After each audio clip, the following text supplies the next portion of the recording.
Hey, everybody. Hope you're doing great wherever you're watching from. Quick breakdown of some breaking news. President Trump has said he will not rule out war with Venezuela. So I'm going to talk about likely where we go in the next couple days. We'll break down a few of the most breaking stories coming out of Venezuela, mainly their military going on an even higher level of alert as they think that strikes are imminent. They likely thought that last night President Trump would announce hostilities versus Venezuela, but that would be kind of silly, right? Giving the enemy the exact time, the exact place, the exact location of where that's going to go down. Not exactly warfare 101 type level. So it was great to see, and in my opinion, that didn't happen. Definitely shocked a lot of the mainstream media. And I'm going to get into why this whole conflict is going down and what we're likely going to see over the next week. I'll try to keep it short and sweet. I'm out doing some traveling, so apologies for not being in the studio. But let's start with a little bit of a breakdown of some of the mainstream news here. So President Trump says he will not rule out war with Venezuela. Obviously, as we've seen, full naval blockade, potential land strikes have been mentioned. So quickly, what we're seeing here on X, a little bit of the boat strike. When it comes to the PID, the positive identification of friend or foe, this is the same law that has been used throughout the Middle East during the Obama years. So the 8 Obama years when terrorists were struck on a level that hadn't ever been done before with drones. This is the same PID, positive identification of friend or foe, being used in these boat strikes. And again, these boats are now being classified as narco vessels. So that changes everything when it comes to warfare. It changes the whole ability of the U.S. to use certain assets, to use classified assets, classified ISR, intelligence, surveillance, and reconnaissance. Knowing exactly who's on those boats is likely the number one goal of SEAL Team 6 right now. That they have one job, and that is to take out these boats. And so what they're going to do is establish PID, positive identification of who's on those vessels using drones. Quick coffee break here. They could use shoulder-launched drones from other, they could be in boats nearby and then launch those drones. But when it comes to actually boarding vessels with narco-terrorists on board, risking the lives of a SEAL team, Delta Force operators, is it really worth it? That's something that I just want everybody to think about. Is it worth boarding these boats when they're designated narco-terrorists, bringing fentanyl into the country, which is now being designated as a weapon of mass destruction? Is it worth risking the lives of national treasures to board these narco vessels or to just strike them down? Curious what your thoughts are as well. I have my own opinions. I'll get to that here in a second. But overall, just want to bring to your guys' attention that this whole boat strike situation has taken on a life of its own. But what I've seen from being a military operator, flying fighter jets in combat, the PID, positive identification, is the same law. It's the same ROE, rules of engagement, that have been used in Afghanistan, Pakistan, all those different locations during the Obama years. So there we go. I'll just leave it at that for now. And then kind of some of the rhetoric that we're seeing. Basically, Trump says he's not ruling out war with Venezuela. Yep, we know that. So this is all the kind of the stuff that's going down on X right now. Everybody's kind of beating the war drum, but whether it kind of kicks off into full hostilities, that remains to be seen. But I'm going to get into why it could and what that would look like if it does. So again, Trump announcing that, it's not anything that's probably surprising since the hostilities have been ramping up over the past few weeks. But I want to cover some historical background that I think will be interesting to you all. But I want to do just an examination of the current frictions. The 2007 year brought in a lot of this friction, which a lot of people don't know about, but I think it's important that we do, because in 2007, oil nationalization impacted multiple American oil firms. All right. So a recent defector has also coordinated and told us that in addition to that, some of the money that was taken and nationalized has been used for a soft narco war involving Russia and Cuba. And a comparative assessment of military technologies is something that Venezuela doesn't have, right? They don't have the comparison. They don't have the ability conventionally, militarily to compete with the U.S. So teaming up with Cuba, who also doesn't have the ability to compete with the U.S., and doing a soft narco war to soften the U.S. that's also backed by Russia. I mean, I get it. This is stuff that comes out of novels, but everything I can find on all the research I've done, it's actually true. So in 2007, Venezuela nationalized its Aramco-built heavy oil projects under President Hugo Chavez, and it marked a pivotal rupture, a huge rupture in U.S.-Venezuela energy relations. basically taking all of the stakes in the American firms and reshaping it for their own uses, right? And again, you can have your own opinion on, whether that is should have been something that happened, but in my opinion, it should have been inked. The contract should have gone down. American firms should have been a part of the profits of selling those companies to the government, but it looks like they weren't. So they basically were. There's billions of dollars that was taken from American oil companies. All right. So again, you can have your own thoughts on the oil companies. I'm not sitting here saying they're angels. Okay. Everybody's sitting there like, gosh, Max just thinks that these oil companies are, the angel on his shoulder. No, I don't think that. But I do believe in business, and I do believe in contracts, and I believe in being forthright with them. And so it looks like it basically triggered a massive divide between the US and Venezuela over that, $10 billion mark. ConocoPhillips, all these different companies, ExxonMobil, but it underscored that there was a lot of compensation losses and a lot of bad blood. When someone just instantly nationalizes something and takes billions of dollars from you, even if you are the oil industry, that's going to sting a little bit. But basically that eroded U.S. access to Venezuela's 300 billion barrels of proven reserves, the world's potentially largest. It disrupts supply chains, contributed to a 20% drop in American investments in Latin America by 2010. So this kind of started the bad blood. As you guys, can see, it's playing out now on a level that Maduro probably never expected. But the fallout persisted and production plummeted as well. So now they're at about 800,000 barrels a day per day is what's cranking out of Venezuela, but it's gone down because it used to be at 3.5 million barrels prior to 2007 when US firms were actually in there helping the distribution. And now with this blockade, it's going to plummet even lower than that. But again, this is going to impact global oil prices, this whole situation in Venezuela. But again, so that gives you some of the background on why President Trump has been saying, return the property, return the oil, because they basically nationalized it and kind of were like, okay, mine now. What's the name of this game? Mine now. Anybody? Big Daddy reference. But again, these escalated concerns on a economic front, but now for the soft war front, this has been revealed by Hugo Carval Barrios. That's Maduro's former intelligence chief and SEBIN director from 2011 to 2014. He defected in 2019 and he faces U.S. extradition.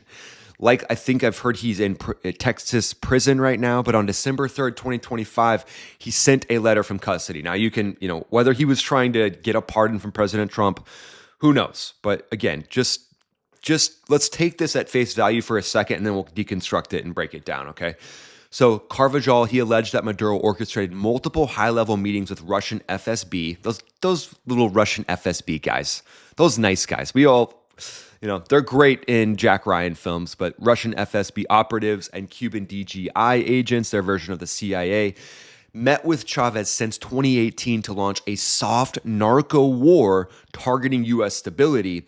These sessions held in Havana and Caracas focused on weaponizing the cartel of the Suns. So they basically were like, hey, we got this cartel, we can use them for this soft war.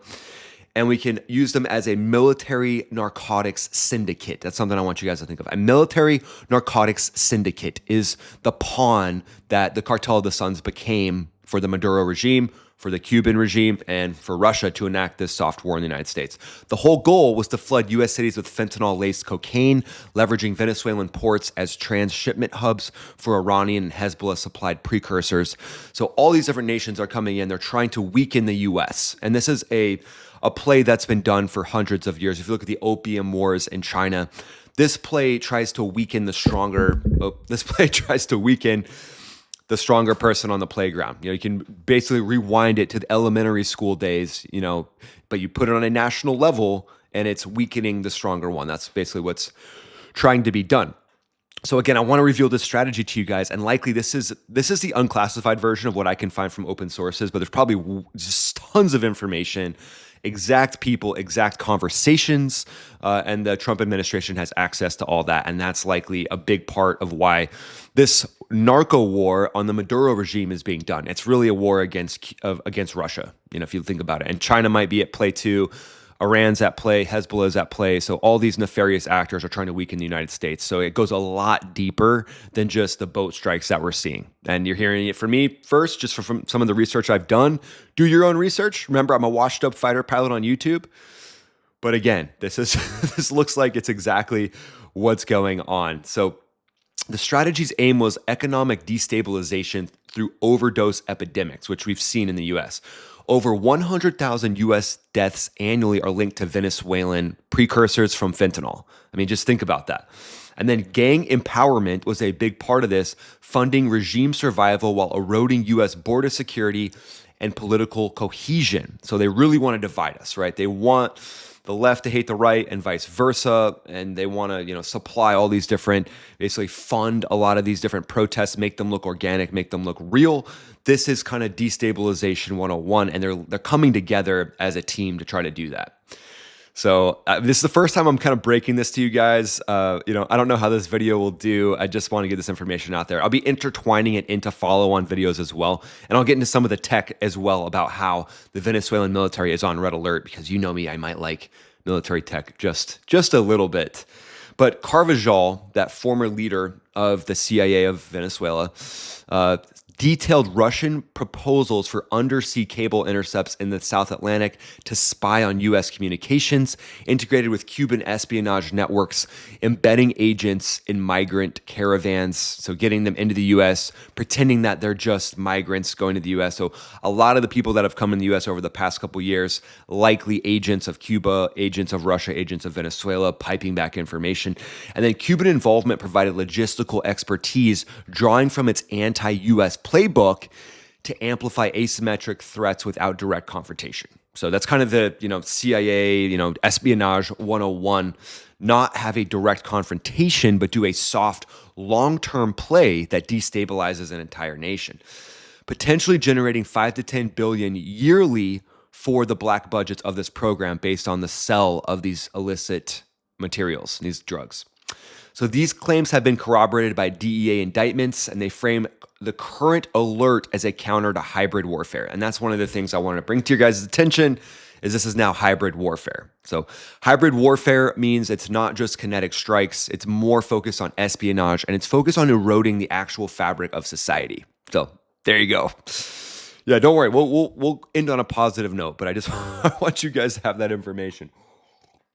But that's why these boats are being interdicted and struck. And they're being struck with PID, positive identification.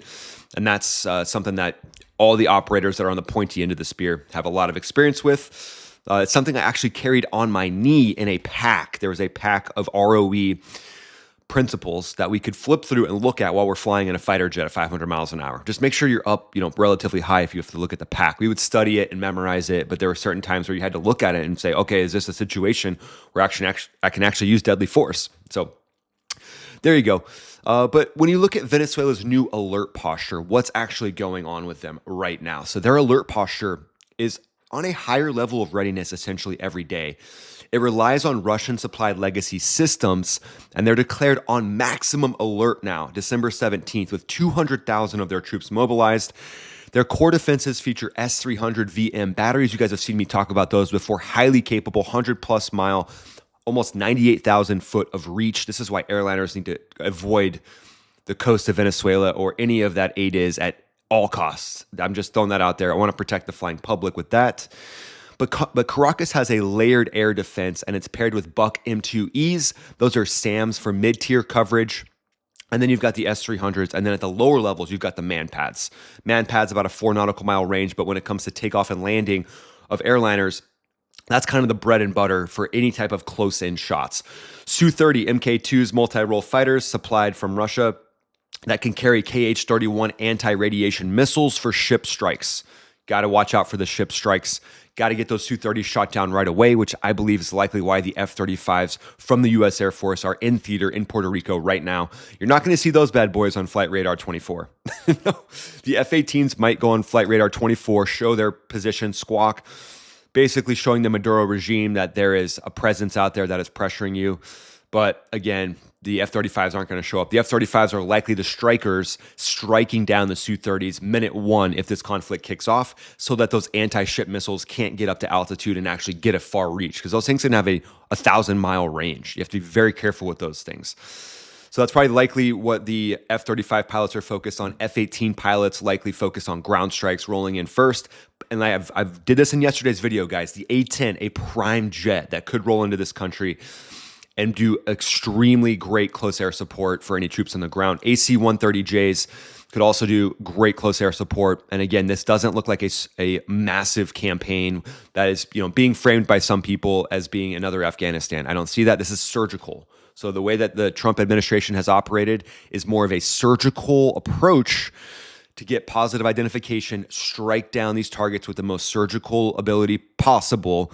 And if the oil fields end up being seized, I believe that would happen as well. But again, what I think would happen in that case is oil fields would be seized temporarily. They would be held by airborne rangers, Delta Force, and then the government of Venezuela would be turned over to a legitimately elected person, and then they would probably do contracts with the United States again. That's kind of how I could see this going.